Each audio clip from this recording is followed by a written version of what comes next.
As the Money Burns is an original podcast by Nikki Woodard. Based on historical research, this is a deep exploration into what happened to a set of actual heirs and heiresses to some of America's most famous fortunes when the Great Depression hits. Each episode has 3 primary sections. Section 1 is a narrative story. Section 2 goes deeper into the historical facts. Section 3 focuses on contemporary, emotional, and personal connections.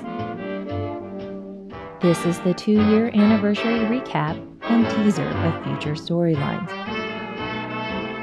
Now back to As the Money Burns. Masquerade, 2nd anniversary bonus episode. All they want is love. Everyone else wants their fortune.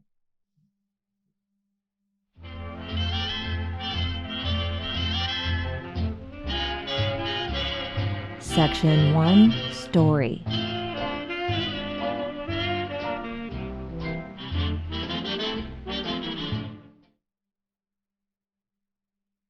Time eternal.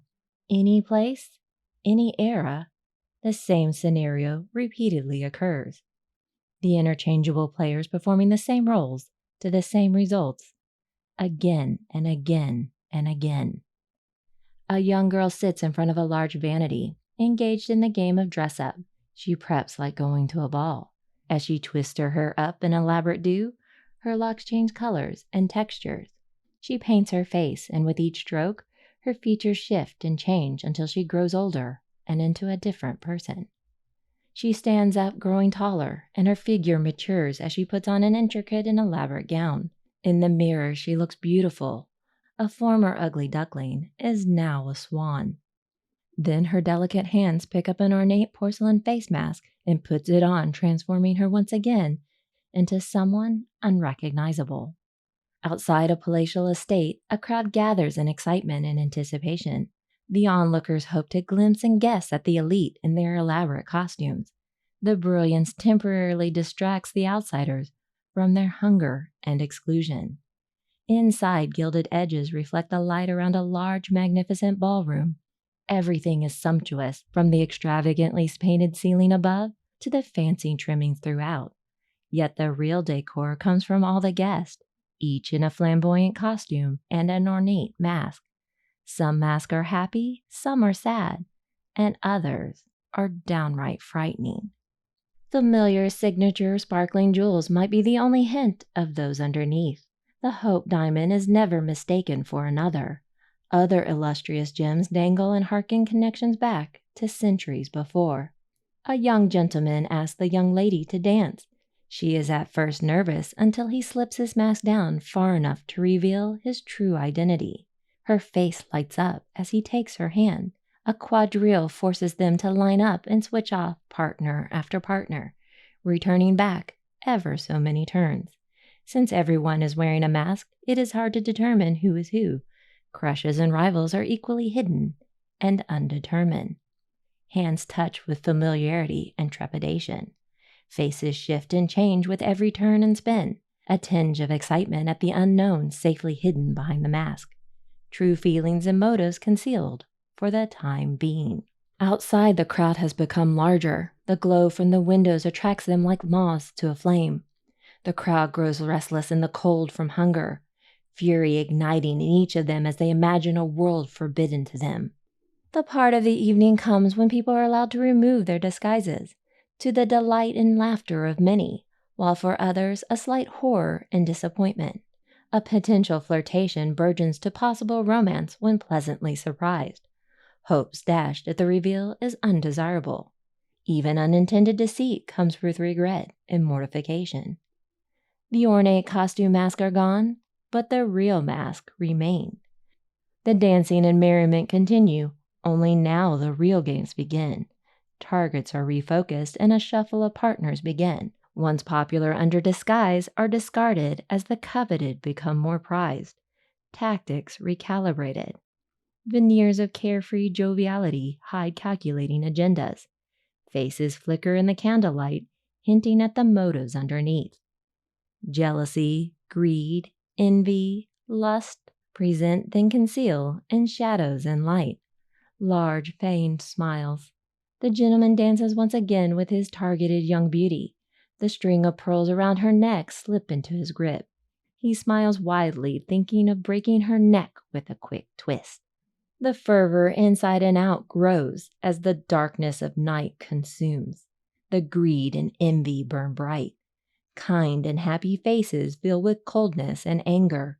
The once desirables feel more like the sacrifice to be slaughtered in a bizarre ritual. Another lady screams as her paramour betrays her. The crowd begins to chant loud enough to be heard inside. A rock crashes through a window, then joined by several more. They storm the palatial estate, ransacking and pillaging. The partygoers scatter about for safety, rushing to hide their identities, stripping away their opulence, pulling off their mask only to hide behind another. The young lady wanders about the street in tattered clothing, lost and confused. From a swan back to an ugly duckling. Everyone loves a masquerade. Or do they? Guess it depends on what's hidden underneath.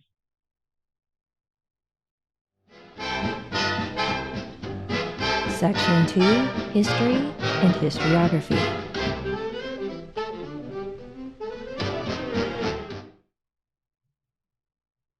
The story unfolding is based on real people and events, a retelling of fortunes past and their descendants during a time of upheaval known as the Great Depression. Now, the Wall Street crash on Tuesday, October 29, 1929, is the precipitating event. Many lost their fortunes instantly, but it would take well into the next year for the real effects to be felt.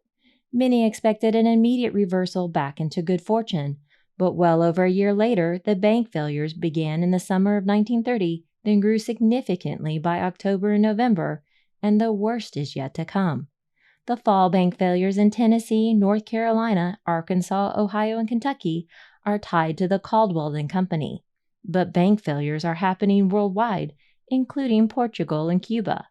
Over the next 3 years, bank failures and the consequent bank runs would become the primary financial concern of both individuals and governments. As incomes and savings dwindle down, even large fortunes are not immune. Built primarily during the Gilded Age, the main fortunes and dynasties include the Astor, Vanderbilt, Woolworth, and Duke. It takes a few more generations for the new money to be accepted into the old. However, with no new influx in cash, several of those new old fortunes will be depleted, if not immediately, then over one generation and lifetime. A few will result in elder abuse scandals. Still, money is the game that everyone is watching. Alas, the elite become media celebrities as they attempt to navigate the old traditions and new roles in society and life. Tall and awkward Doris Duke becomes the debutante of the 1930 season after bowing at Buckingham Palace. Barbara Hutton will follow 1 year later in 1931 and curtsy to the King and Queen this upcoming May. Following in the footsteps of it girl Louise Van Allen, Doris and Barbara both have their debutante balls. Only their special nights are not the fairy tale evenings they had hoped. Doris hobbles around injured while escorted by heir-to-do fortunes Jimmy Cromwell, who is 17 years her senior. The ever-romantic Barbara is escorted by the non-romantic options of her cousins, one whom is definitely gay but keeps her laughing, while her main crush Alexis Divani dances the night with Louise. Press announcements about Barbara's ball mingle with the Prince and Louise's engagement. Furthermore, due to having the most expensive ball ever, Barbara now becomes an ongoing target of press and public criticism, as she symbolizes the disaffected wealthy during times of despair. While females focus on dances, the males want more manly pursuits. The sea provides plenty of adventure, whether re-exploring the Galapagos Islands, competing in the America's Cup, or romancing aboard the cruise ships. Other male activities include boxing and baseball and catching society burglars in the act. But forewarning to those who try the most dangerous explorations, like going into the Arctic. Others deal with changing financial circumstances. Despite her losses, Supreme Hostess Kobina Wright continues hostessing charity activities for the Metropolitan Opera, while Dowager Alice Vanderbilt rents out her box office seats. Marjorie Merriweather Post devotes herself to charity fundraising, including establishing a soup kitchen in Hell's Kitchen. Stories are flashed out from biographies, history books, documentaries, newspapers, magazines, and whatever else I can find that links and ties the events and people together, fleshing out details and moments, and especially trying to clarify the who, what, when, where, and why. In this chase, I have uncovered a few tangential connections. Al Capone funds a soup kitchen, Catwoman Julie Newmar, Rudolph Valentino, former socialites working as debutante shopgirls, and the deadliest Hollywood film. Trust me, I know this is a lot of information to digest, so if you want to know more specifics, come visit us at the website asthemoneyburns.com. There you will find handy character and episode guides, a timeline of events, and transcripts. Please also join me on Instagram, Facebook, or Twitter, all at asthemoneyburns, where I post images related to episodes and will try to answer any further questions. It was through Facebook that one fan pointed out the Catwoman Julie Newmar connection. Now, looking into the future, plenty of action in upcoming episodes will include several marriages and divorces with one surprise elopement, another bow at Buckingham Palace and a dance with the Prince of Wales, an incident at Wimbledon, a bankruptcy court proceeding, a suicide, a triple homicide, the aftermath of the Lindbergh kidnapping. Then there are the ongoing questions and answers yet to be revealed. One fortune has doubled, another has been lost, and more than one remains in doubt. Fortune hunters target great dames with greater fortunes. Only the ladies themselves enjoy the sport of title hunting. Princes are easy, but how close will one get to nabbing a future king? The marital and divorce games begin. 2 are engaged and 2 will be married soon enough, while an attempt to thwart a third causes marital problems for one of the newlywed couples. As economic situations grow dire, the scrutiny of the wealthy increases, and many falter under the constant spotlight. Safety becomes an issue, even for those who are hiding their losses. Several scams are in the midst, whether in business or in love, but the most common results will be broken hearts and potentially broken bank accounts. As the game of fortunes continue, there are several lessons to learn and remember. Don't be fooled by appearances. Not all that glitters is gold. No good fortune lasts forever. Passions will wane as bank accounts drain. When you have millions of dollars, you don't need a fairy godmother, or do you?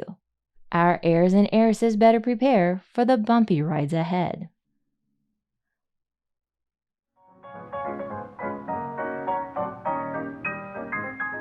Section 3, Contemporary and Personal Relevance.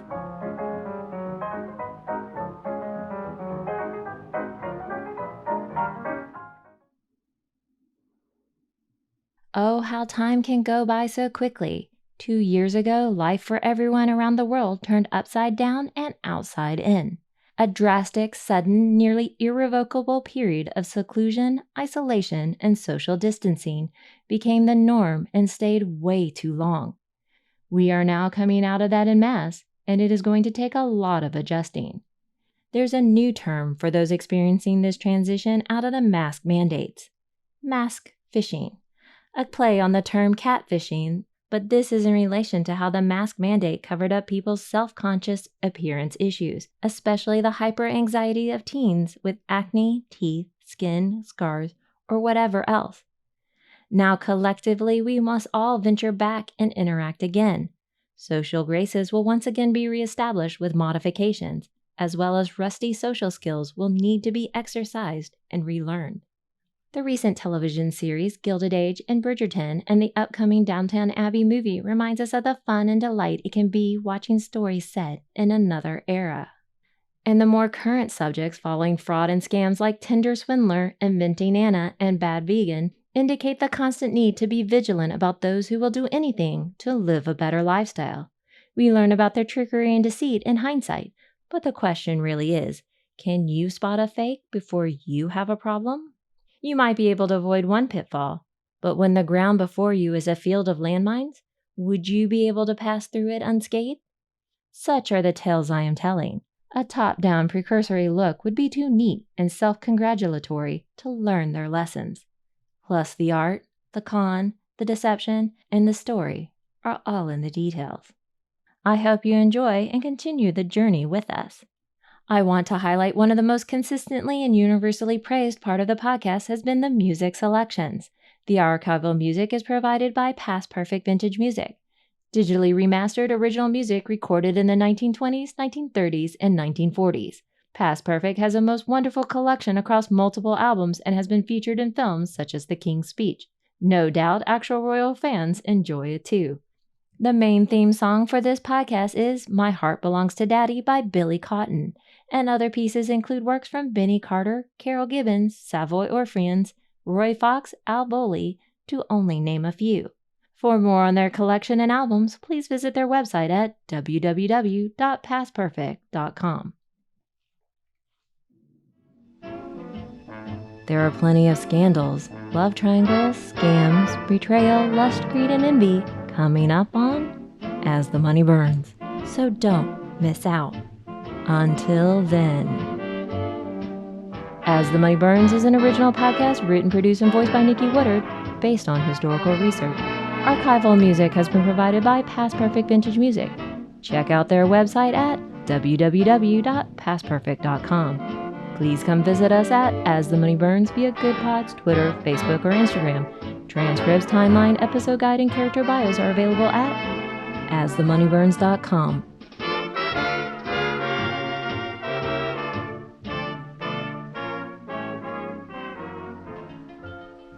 Though I'm in love, I'm not above a date with a duke or a caddy.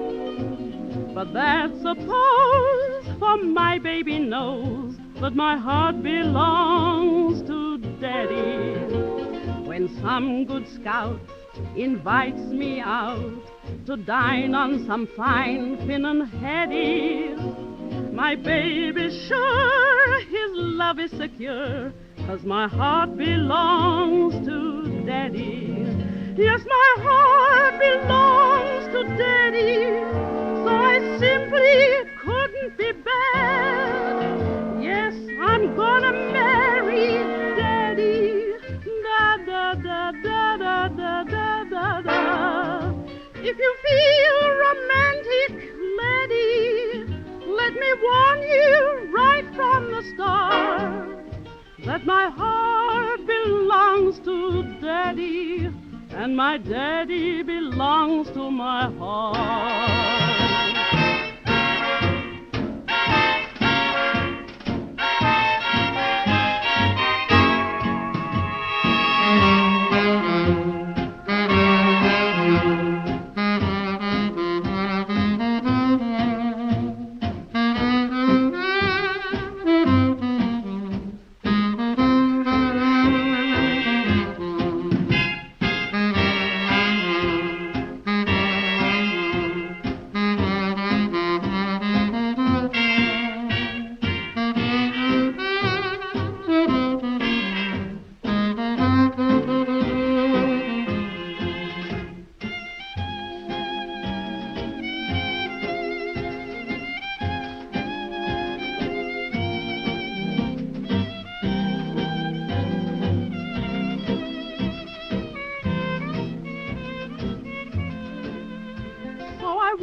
Warn you, laddie, though I know you're perfectly swell, that my heart belongs to Daddy, 'cause my daddy, he treats it so well.